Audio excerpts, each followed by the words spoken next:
जय हिंद दोस्तों आज की इस वीडियो में मैं 6 इंपॉर्टेंट पॉइंट कवर करने वाला हूं जो कि आप बोर्ड पर देख रहे हैं। नंबर 1 डीएसपी ऑब्लिक रक्षक की ये लीजिए अथॉरिटी। दूसरा टोल टैक्स एक्स सर्विसमैन के लिए माफ, फेक लेटर क्या है हकीकत। तीसरा दोस्तों सैनिकों को कोर्ट से मिली निराशा, ऑनरी नायब सूबेदार का केस। चौथा दोस्तों रविवार को भी खुलेंगे बैंक, तो क्या सैलरी और पेंशन आएगी इसी महीने। पांचवा दोस्तों 1 अप्रैल से पेंशनर्स के लिए यह नियम लागू, एनपीएस। और नंबर 6 में दोस्तों डीआर का एरियर हुआ क्रेडिट खाते में। तो सबसे पहले पॉइंट पर चलते हैं दोस्तों। जैसा कि आपको पता ही है, जो कि डिफेंस पेंशनर्स हैं उनके लिए बैंक में डीएसपी अकाउंट लागू है और उसमें जो है कई प्रकार की सुविधाएं भी अलग अलग बैंकों में मिलती है। तो इसी संदर्भ में दोस्तों मुझसे जो है एक पेंशनर्स ने आजकल हाल ही में जो है उन्होंने मुझे यहाँ मेल करके भेजा था। ये लिखते थे उस समय कि बैंकों ने जो है, मैं बैंक में जा रहा हूं अपना डीएसपी करवाने के लिए, ये आर्टिलरी से हैं और ये एसबीआई की शाखा में गए थे डीएसपी गोल्ड में परिवर्तित करने के लिए 2 जनवरी को। एप्लीकेशन डाला था, अभी तक नहीं किया है। शाखा को इस संदर्भ में कोई पत्राचार ही नहीं मिला है, अतः आपसे निवेदन है कि 228 सर्कुलर को मेल में देने की कृपा करें। तो दोस्तों यहाँ बैंक में अब देखिए बड़ी विडंबना है दोस्तों कि कई बैंक के कर्मचारियों को ही पता नहीं है कि इनका जो है, जो डिफेंस पेंशनर्स हैं उनका डीएसपी अकाउंट किस प्रकार से कन्वर्ट करना है, उनको लागू है भी या नहीं है। अब ऐसे में दोस्तों ये सर्कुलर 228 तो इन्होंने गलत मांगा, लेकिन जो मैंने इनको डॉक्यूमेंट भेजे मैं आपको आगे वीडियो में बता दूंगा। लेकिन जब मैंने इनको डॉक्यूमेंट्स भेजे दोस्तों, तो उसके बाद इनका मेल आता है दोस्तों, आप देख रहे हैं 16 मार्च को, कि महोदय जय हिंद, आपके मार्गदर्शन और सहयोग से आज मेरा पेंशन खाता डीएसपी गोल्ड में हो गया है। एसबीआई शाखा का खाता धारक हूं, आपके सहयोग के बिना नहीं हो पाता। एक बार फिर कोटि कोटि धन्यवाद। तो दोस्तों हमें बड़ी खुशी होती है कि हमारी वीडियो से अगर जो है 1% पेंशनर्स को भी व्यक्तिगत रूप में अगर कोई भी फायदा हो पाता है तो दैट इज आर प्लीजर।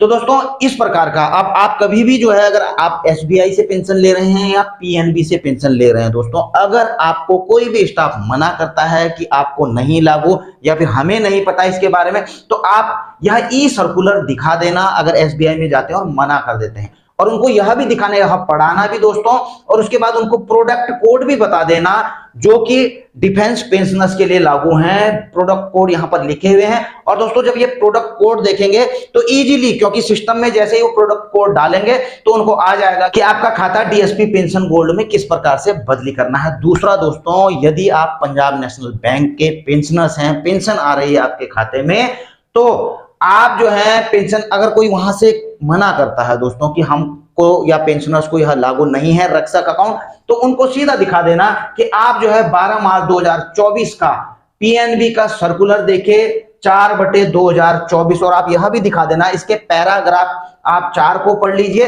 इसमें जो है क्लियरली लिखा हुआ है कि benefit of PNB Rakshak plus scheme are also extended to the all pensioners defence oblique eligible as above. और यहां पर सीधा लिखा हुआ है दोस्तों, क्योंकि पहले तो वहां पर नेफ्ट लिखा हुआ रहता था, लेकिन अब इसे क्लियर मेंशन कर दिया गया है कि यदि जो है किसी भी गवर्नमेंट की स्टेचुअरी बॉडी से जो है उनको पेंशन मिल रही है, डिसबर्सिंग एजेंसी है जैसा कि स्पर्श हो गया, आपका ट्रेजरी हो गया, तो उनके लिए भी जो है पीएनबी रक्षक प्लस स्कीम लागू है। तो दोस्तों खोलेंगे, कोई मना नहीं कर सकता है। हाँ, हो सकता है जानकारी के अभाव में कोई मना कर रहा हो, हालांकि अगर बैंक में कार्यरत हैं, अधिकारी हैं, तो उनको जानकारी होनी चाहिए। अगर वो उनको नहीं है तो उनको पता करके आपको सही बताना चाहिए और आपको जो है सही जानकारी देकर आपका सही तरीके से काम करना चाहिए। और इसके अलावा दोस्तों आप एसबीआई या पीएनबी की वेबसाइट में भी देखोगे तो आपको वेबसाइट में ये चीजें मेंशन मिलेंगी कि पेंशनर्स के लिए जो है डीएसपी या फिर पीएनबी रक्षक अकाउंट लागू है। आगे दोस्तों बात करूंगा मैं टोल टैक्स की। जी हाँ दोस्तों, आजकल मैंने जो है सोशल व्हाट्सएप पर देखा है, मैंने कुछ ग्रुप्स में जो है इस प्रकार का जो है एक वायरल हो रहा है, पूर्व सैनिकों के लिए टोल टैक्स लागू नहीं। यह मेरे ख्याल से कुछ 2006 का कुछ जो है एक सर्कुलर सा या एक लेटर सा नजर आ रहा है, और किसका, national highway authority of India का जो है यहाँ पर मोहर लगा हुआ है। सब्जेक्ट इसमें लिखा हुआ है exemption from toll tax. 2 number point देखेंगे तो defence personnel oblique ex serviceman and their families are exempted from paying tax on production of I card. यानी कि जो डिफेंस पर्सनल हैं, एक्स सर्विसमैन हैं और उनकी फैमिलीज हैं, अगर वो अपना आई कार्ड दिखा देते हैं टोल प्लाजा में तो उनको जो है टोल टैक्स नहीं देना पड़ेगा। तो दोस्तों मैं आपको यह क्लियर कर दूं कि बिल्कुल यह एक फेक लेटर है। और दोस्तों इसके रिगार्डिंग जो एक्स सर्विसमैन है और जो उनके फैमिली पेशर्स, में आपको पहले ही बता दूं दोस्तों कि उनके लिए टोल टैक्स माफ नहीं है, और जो सर्विस में भी हैं, ऑन ड्यूटी में जो है, उनके लिए जो है टोल टैक्स माफ है। और इसके लिए दोस्तों इस पर जो आरटीआई और जो national highway authority of India के जो लेटर्स हैं, इस पर मैंने एक वीडियो बनाई हुई है दोस्तों। टोल टैक्स सैनिकों, पूर्व सैनिकों किसके लिए माफ, संदेह खत्म। और ये वीडियो आप देख रहे हैं दोस्तों कि 2 लाख से भी ऊपर लोगों ने इसे देखा है और इससे बिल्कुल क्लियर कर दिया गया है कि आपको लागू है या नहीं है, जो भी सारे लेटर में इसमें शेयर किए हैं। और इस वीडियो का लिंक मैं इस वीडियो के डिस्क्रिप्शन में दे दूंगा, आप चाहें तो इसको देख सकते हैं। अगला दोस्तों एक थोड़ा निराशाजनक खबर है। आपको पता ही है कि ऑनरी नायब सूबेदार जो कि प्री 2006 के रिटायरी हैं, उनका केस चल रहा था दिल्ली एएफटी में कि उनकी पेंशन भी जो है नायब सूबेदार के बराबर दी जानी चाहिए। तो दोस्तों परसों इसका जो है जजमेंट आता है दिल्ली एएफटी की प्रिंसिपल बेंच से, जिसमें जो है उन्होंने सरकार ने जो अपना पक्ष रखा था, तो सरकार के फेवर में जो है अपना जजमेंट दिया है। यानी कि जो ऑनरी नायब सूबेदार इस केस को लड़ रहे थे, उनका केस खारिज कर दिया गया है। अब दोस्तों यह है न्यायिक प्रक्रिया। देखना अब यह होगा कि जो ऑनरी नायब सूबेदार इस केस को लड़ रहे थे, क्या वो आगे जाएंगे हाई कोर्ट में या सुप्रीम कोर्ट में जाकर के इस केस को लड़ेंगे या नहीं। इस पर जो है जो भी खबर होगी दोस्तों हम आपके साथ आगे शेयर करेंगे। अगली बड़ी खबर है दोस्तों, रिजर्व बैंक ऑफ इंडिया ने जो है एक सर्कुलर जारी किया है 20 मार्च 2024 को सभी एजेंसी बैंक्स के लिए। और वो सर्कुलर क्या है दोस्तों, all agency bank to remain open for public on March 31 Sunday. जी हाँ दोस्तों, आपको पता होना चाहिए कि 31 मार्च को जो है रविवार पड़ रहा है, लेकिन आरबीआई ने सभी बैंकों को इंस्ट्रक्शंस जारी किए हैं कि सभी बैंक जो हैं 31 मार्च संडे को भी पब्लिक डीलिंग के लिए खुले रहेंगे। और उस दिन जो है ऑल गवर्नमेंट ट्रांजैक्शन, चाहे वो रिसीप्ट हो चाहे वो पेमेंट हो, वो सारा ओपन रहेगा 31 मार्च 2024 को। इसलिए bank shall give due publicity about the availability of above banking services on this day. और आप समझ रहे होंगे दोस्तों कि 31 मार्च को संडे होने के बावजूद भी बैंक क्यों खुले रहेंगे, क्योंकि जो है 31 मार्च तक जो है आपको पता है दोस्तों फाइनेंशियल ईयर की क्लोजिंग रहती है। और ऐसे में सभी बैंकों को पूरे वित्तीय वर्ष का पूरा लेना, वित्तीय लेन देन, उनका डिपॉजिट, उनका एडवांस, सब चीज का जो है पूरा एक कंपाइल करके जो है पूरी रिपोर्ट जो है आगे भेजनी पड़ती है। अब आप सोच रहे होंगे कि संडे 31 मार्च को अगर बैंक खुला रहेगा तो क्या आपकी पेंशन या सैलरी आपके खाते में क्रेडिट होगी? तो बिल्कुल नहीं होगी दोस्तों, वो होगी आपकी 2 या 3 अप्रैल को।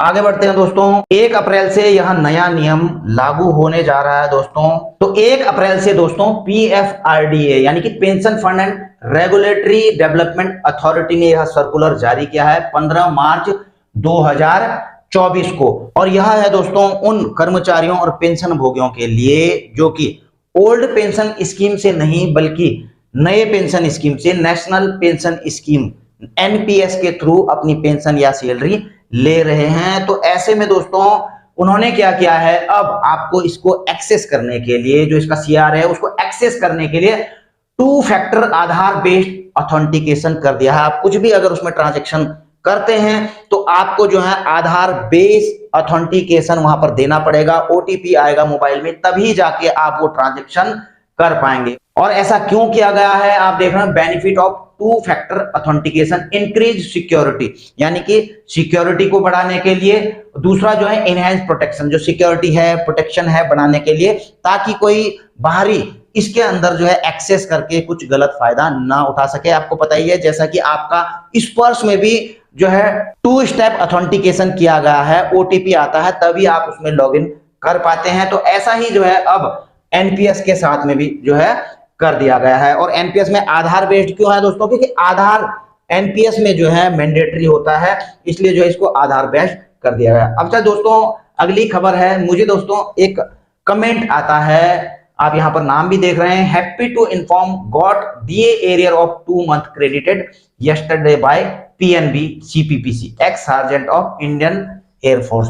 तो इस प्रकार से इन्होंने कहा मैं इंडियन एयरफोर्स का सार्जेंट हूं, एक्स सार्जेंट, और इनको जो है परसों पीएनबी ने जो है 2 महीने का डीआर यानी कि जनवरी और फरवरी का जो 4% बढ़ा है वो उस डीआर का एरियर इनके खाते में डाल दिया है। तो अभी जो है ज्यादातर का तो स्पर्श में माइग्रेशन हो चुका है, और जो आदेश जारी किए गए हैं उसमें जो है आदेशों में यह है कि जो डीए डीआर का एरियर है वो जो है आपकी मार्च की पेंशन या सैलरी से पहले आपको नहीं मिलेगा, और ये ले रहे हैं अभी बैंक से ही पेंशन। इनका इसका मतलब माइग्रेशन नहीं हुआ, क्योंकि स्पर्श ने तो अभी दिया नहीं है, इनका माइग्रेशन नहीं हुआ है।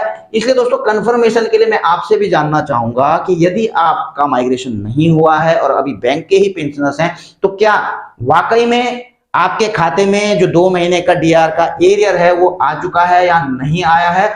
आप जो है कमेंट बॉक्स में जाकर के लिख सकते हैं। बाकी दोस्तों आपने वीडियो तो देख ली, आप जो है चैनल को सब्सक्राइब करना बिल्कुल मत भूलिए, क्योंकि सब्सक्राइब करने से दोस्तों हमारा भी थोड़ा उत्साह बढ़ जाता है आपके लिए कुछ नई नई अच्छी खबरें लाने के लिए। और दोस्तों अगर वीडियो अच्छी लगी हो तो वीडियो को लाइक कर सकते हैं, अन्य पेशेंट्स को शेयर कर सकते हैं। इसी के साथ अपनी वीडियो यहीं पर समाप्त करता हूं। जल्द मिलेंगे नई वीडियो में नई जानकारी के साथ। जय हिंद, वंदे मातरम।